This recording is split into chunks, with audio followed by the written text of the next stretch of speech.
it's Joy back from Renew Yourself with Joy with this month's vlog. What we're going to be talking about today are not the things that your mother told you, but the things that she taught you.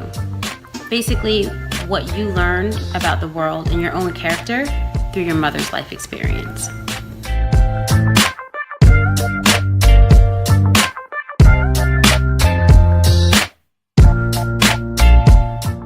So what's one of the first things that we all inherited from watching our mom live the life that she lived?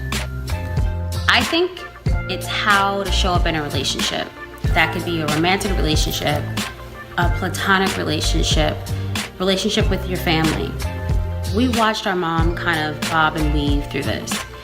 Maybe we learned by watching her that we're supposed to be super dependent on our family.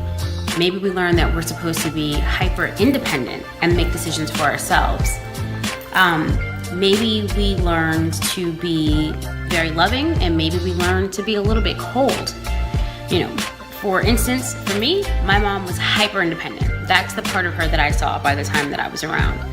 And sometimes that doesn't work for my advantage to the best. When you're talking about being a team player, you're talking about being on a job, or being with friends who like to do things together, or being with a new family who likes to do everything together. Sometimes it doesn't mesh well for you to have that hyper independence. I've had to sit back and think, well, what does this mean? Why do I need to be so independent? Where am I getting this from? And I realized I mimicked a lot of the things that she was doing. I'm wondering some of the things that you may have mimicked and didn't even realize you were doing that you kind of have to learn the hard way to rewire and make it work for your life.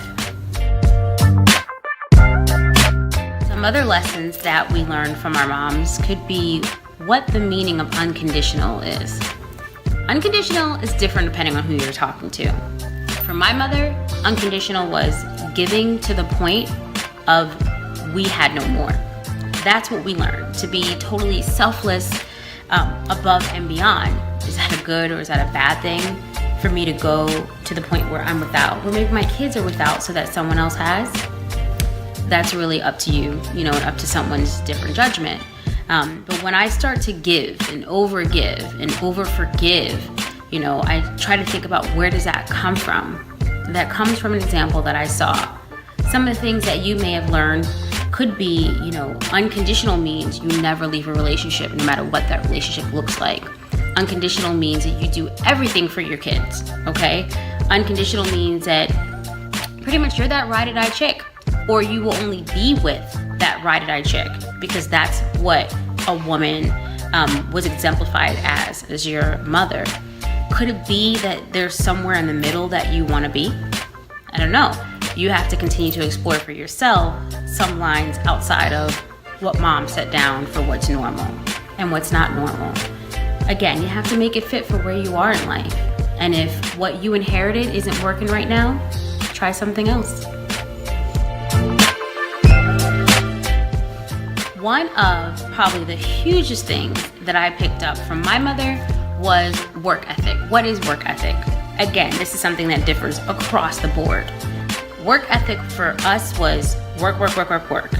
Kind of everything else can go to the wayside and it's all about work. Again, that could be good, that could be bad. If your kids are with babysitters all the time, is that what you want? You know what I mean? If you're working to the point where you are lacking in other relationships because you're totally consumed, maybe that's not the best thing. But if this was the example that you were given, you may relate that to your worth. Like if you're not a hard worker, what are you doing? Some of us learned work harder, and then you're going to be a better person. Some of us learned work smarter, not harder.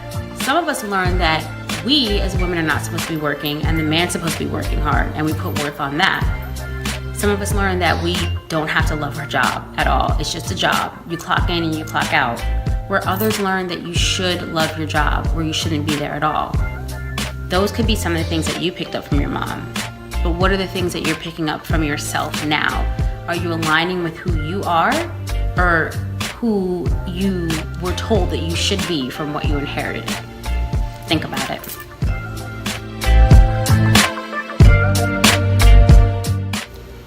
So at what point of your journey do you start to carve out your own path in life and not just walk in the footsteps of your mom, okay? At what point do you start to create your own authentic thing? Well, you have to kind of flesh out what you think works best for you. For me, what I loved about my mom's character is she was absolutely fearless. That is something I'm going to hold on to for the rest of my life, and I think it's going to serve me well in a lot of areas. Some other little things would be like, she was the kind of mom that you had to tell her an event started about 30 minutes earlier than it did because she was consistently late to everything.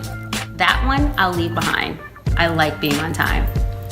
But realistically, one of the things I think that I most struggle with, and I think a lot of the women that I talk to and men that I talk to, what we picked up from our moms was often being so strong, and that definition being staying still, but also staying stuck, not growing, not moving forward. Because to you, being strong meant like I can bear anything. But maybe sometimes it's time to put some of that stuff down so that you can move forward. Maybe strong means walking away from something that seems like it's supposed to be forever. Maybe strong means asking for help and not doing things alone. We have to redefine our strength even outside of what maybe our mothers showed us what to do. The lessons we learn are not just, I saw her do this, so I should do the same, but maybe I saw her do this, so I should do different. But the blessing that we do have in the world is that there are not just the people around us who are our mothers, but the people like our mothers, the people like us, our friends, our sisters, our brothers, our cousins, our pastors. We have so many people that we can learn through their life lessons as well and grow as people. So you can pick and choose what you need, leave behind what you don't need. But like I always say, whatever you pick and choose, make sure these things are the choice that's going to fill up your joy cup.